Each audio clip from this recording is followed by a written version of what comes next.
کہ طاہر غیابی کی ہے، اور وہ اس ویڈیو میں حضور اعلیٰ حضرت علیہ الرحمت و رضوان کے دو بہت اہم مسئلوں پر جو ہے بیجا اعتراض کرتا ہوا نظر آ رہا ہے اور لوگوں کو گمراہ کرنے کی کوشش کر رہا ہے۔ السلام علیکم ورحمۃ اللہ تعالی وبرکاتہ۔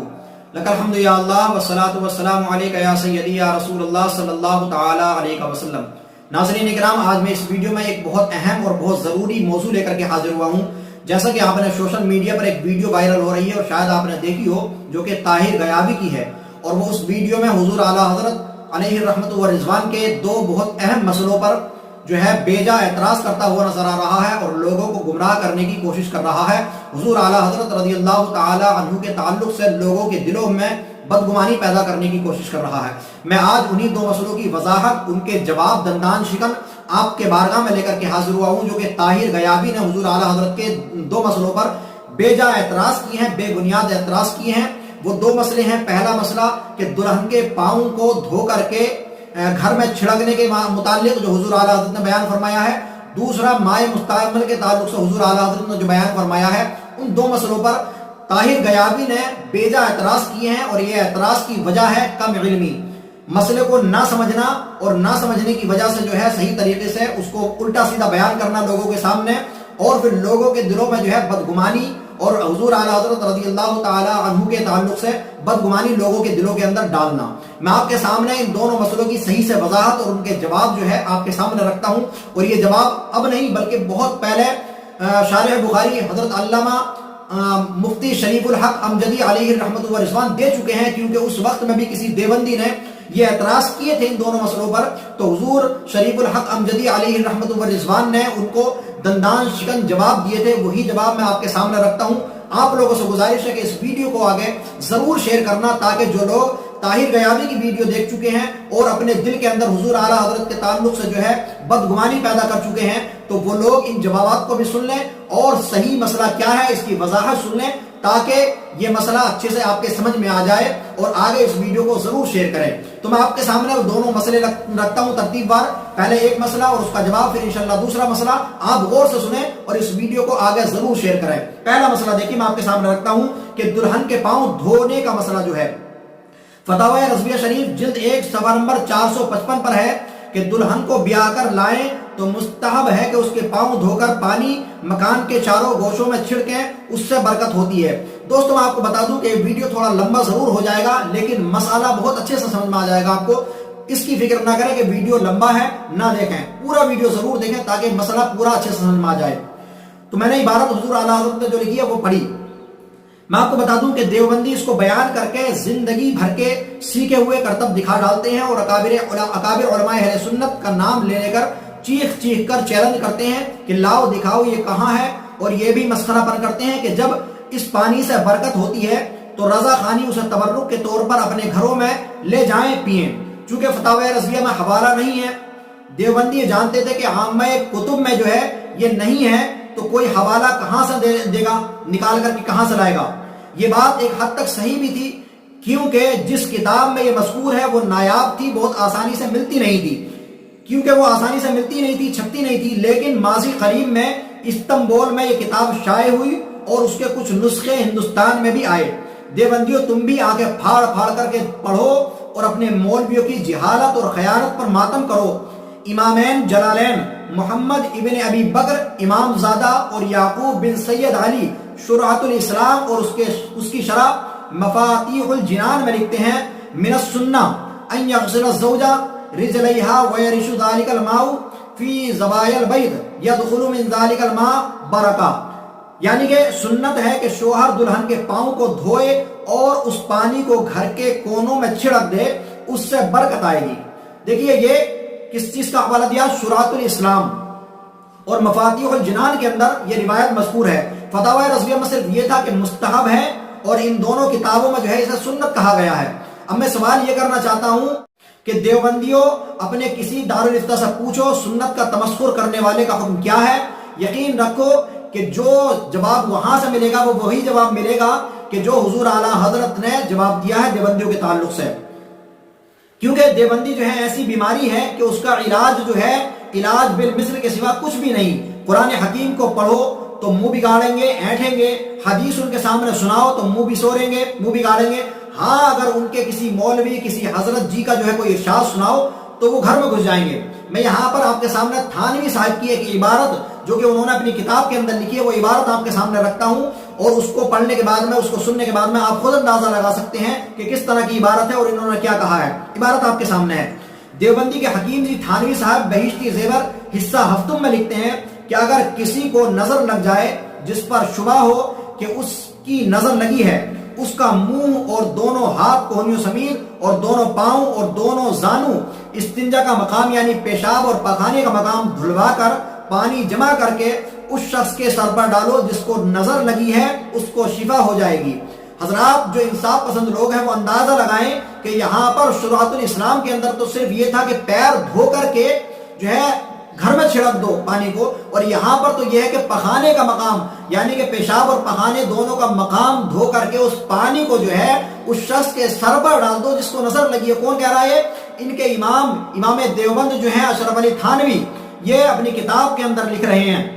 سمجھے؟ حکیم الامت جو ہے یہ اپنی کتاب کے اندر جو ہے اس مسئلے کو لکھ رہے ہیں کہ اگر اس پانی کو ڈال دیا جائے تو اس کو شفا ملے گی۔ تو سوچئے کہ جب اس پانی سے شفا مل سکتی ہے تو پاؤں کے دھوبن سے برکت کیوں نہیں ہو سکتی؟ میں یہاں پر یہ کہنا چاہتا ہوں، جو لوگ یہ کہتے ہیں اور اعتراض کرتے ہیں کہ رضا خانی اس کو برکت سمجھ کر کے گھر میں رکھ لیں، تو میں ان سے بھی کہنا چاہتا ہوں کہ اس پانی کو جو ہے نا پخانا اور پیشاب کا مقام دھلوا کر کے اس کو برکت کے لیے اپنے گھر میں رکھیں، اس کو پئیں اور اس کو استعمال کریں، لوگوں کے اندر تقسیم بھی کریں، سمجھے؟ کیونکہ یہ جو ہے شفایاب پانی ہے اور اس سے جو ہے شفا ملتی ہے، تو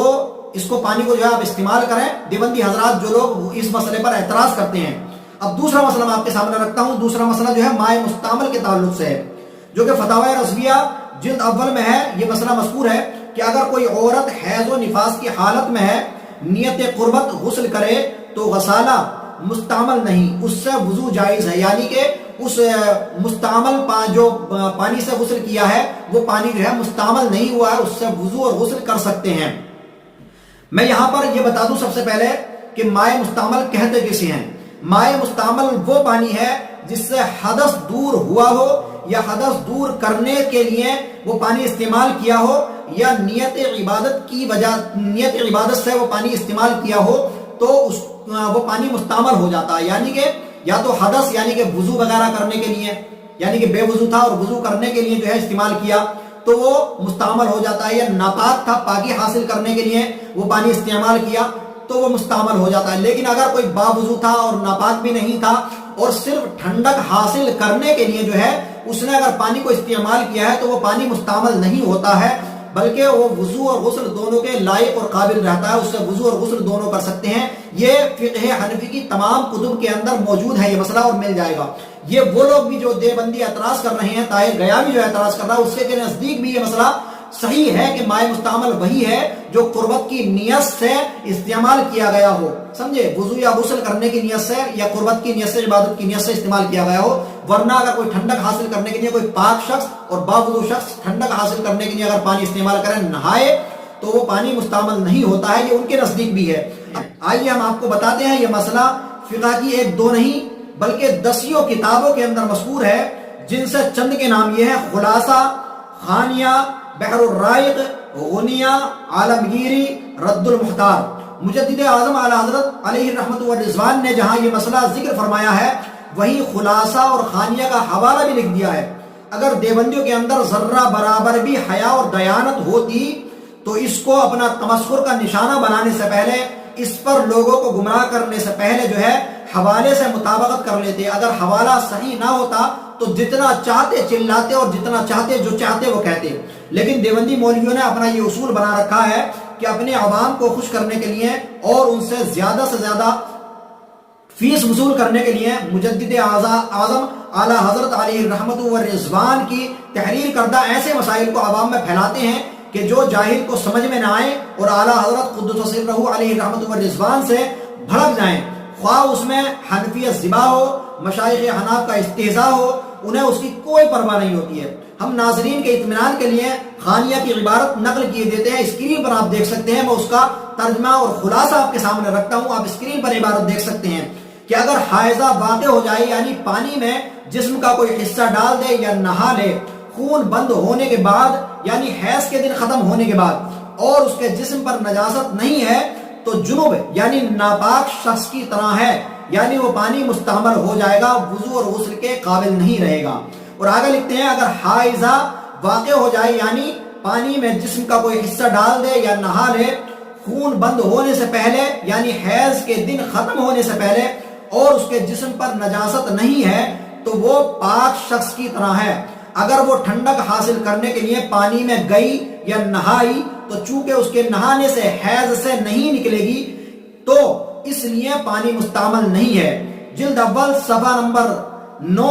الہندیہ۔ تو یہ جو ہے ہندیہ کے اندر بھی مذکور ہے کہ اگر حائضہ جو ہے اگر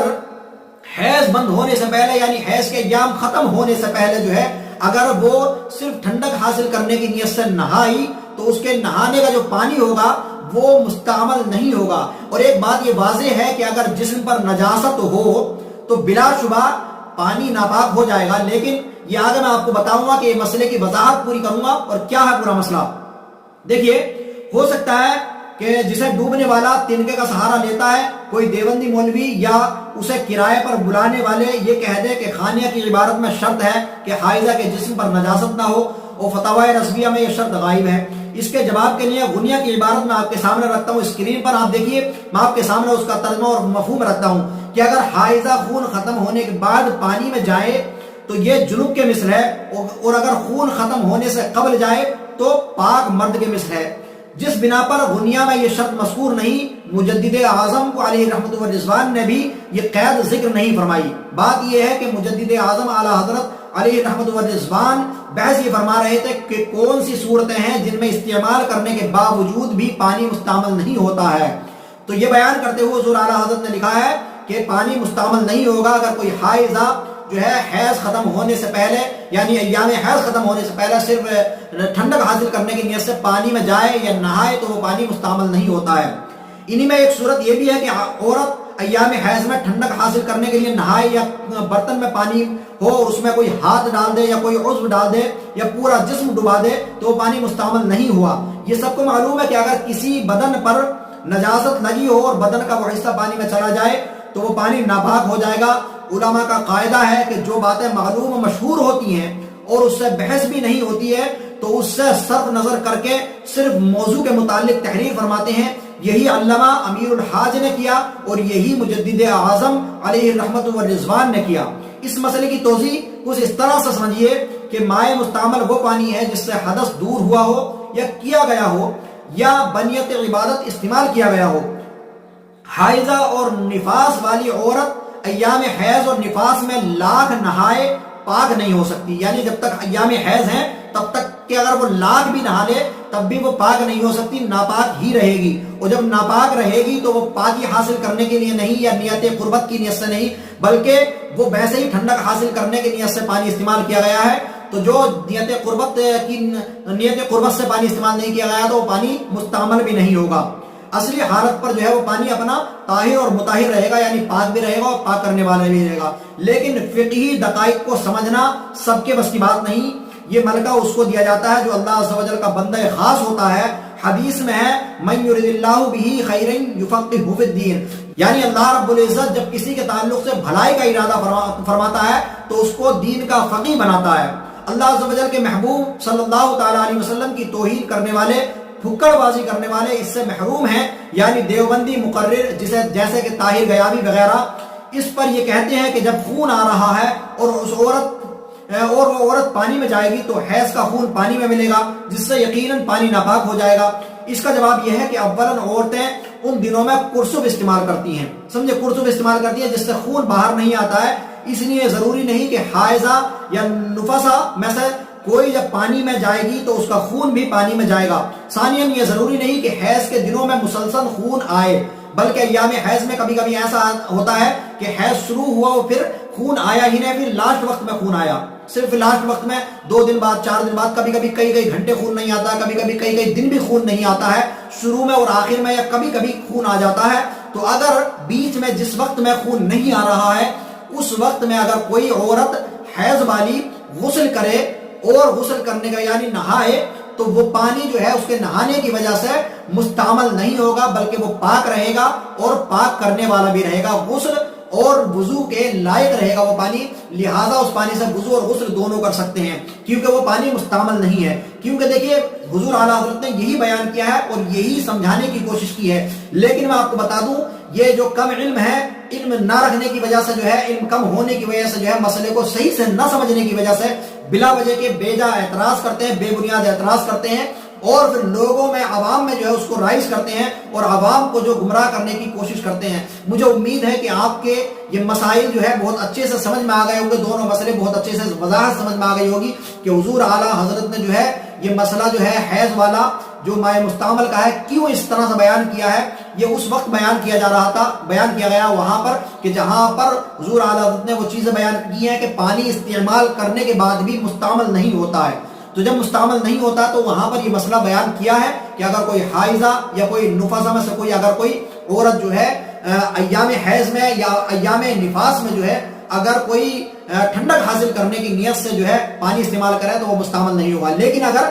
خون اگر اس میں مل گیا تو بلا شبہ یہ تو ظاہر ہے، ہر انسان جانتا ہے کہ اگر پانی کے اندر خون مل گیا تو چونکہ خون ناپاک ہے اور خون ناپاک ملنے کی وجہ سے وہ پانی ناپاک ہو جائے گا۔ تو اگر خون اس کے جسم پر لگا ہے یا نجاست لگی ہے اور وہ نجاست اور خون اس میں پانی میں مل گیا تو بلا شبہ پانی ناپاک ہو جائے گا، لیکن یہ ظاہر اور باہر ہونے کی وجہ اتنا عام ہونے کی وجہ سے حضور اعلیٰ حضرت نے اس کی قید نہیں لگائی ہے، جیسا کہ غنیہ کے اندر بھی نہیں لگائی گئی ہے، اور بھی بڑی کتابوں کے اندر اس مسئلے کو ذکر کیا گیا ہے، لیکن یہ حضور اعلیٰ حضرت رضی اللہ تعالیٰ عنہ کے ایسے ہی مسائل کو بیان کر کے لوگوں کو گمراہ کرنے کی کوشش کرتے ہیں۔ میرے پیارے آپ لوگوں سے گزارش ہے کہ ایسے مسائل سے جو ہے گمراہ نہ ہو، بلکہ اگر کہیں بھی ایسا مسئلہ سنا ہے، پہلی بات تو ان لوگوں کو سننا ہی بند کر دیں، ان کو سننا بھی جائز نہیں ہے، عوام اہل سنت کے لیے، تمام لوگوں کے لیے جائز نہیں ہے کہ ان لوگوں کو سنا جائے، ان لوگوں کو سننا ہی جائز نہیں ہے۔ اور اگر بائی چانس کوئی ویڈیو کوئی آڈیو آپ کے سامنے آ بھی جائے یا کوئی مسئلہ آ جائے سامنے، کوئی پوچھ لے تو اس کی تحقیق علماء اہل سنت سے ضرور فرما لیں، ضرور کر لیں، تاکہ آپ کے ذہن کے، آپ کے دل کے اندر جو ہے کوئی بھی ذرہ برابر شک و شبہ نہ رہے۔ تو آپ اس ویڈیو کو زیادہ سے زیادہ شیئر کریں اور اس ویڈیو کو تمام لوگوں تک ضرور پہنچائیں، ان لوگوں تک ضرور پہنچا دیں جو طاہر غیابی کا یہ مسئلہ اور یہ بیجا اعتراض سننے کے بعد اپنے دل کے اندر، اپنے دماغ کے اندر حضور اعلیٰ حضرت رضی اللہ تعالیٰ عنہ کے تعلق سے جو ہے بدگمانی پیدا کر چکے ہیں۔ تو ان لوگوں تک یہ ویڈیو ضرور پہنچا دیں۔ ملتے ہیں اگلی ویڈیو میں، خدا حافظ، السلام علیکم ورحمۃ اللہ وبرکاتہ۔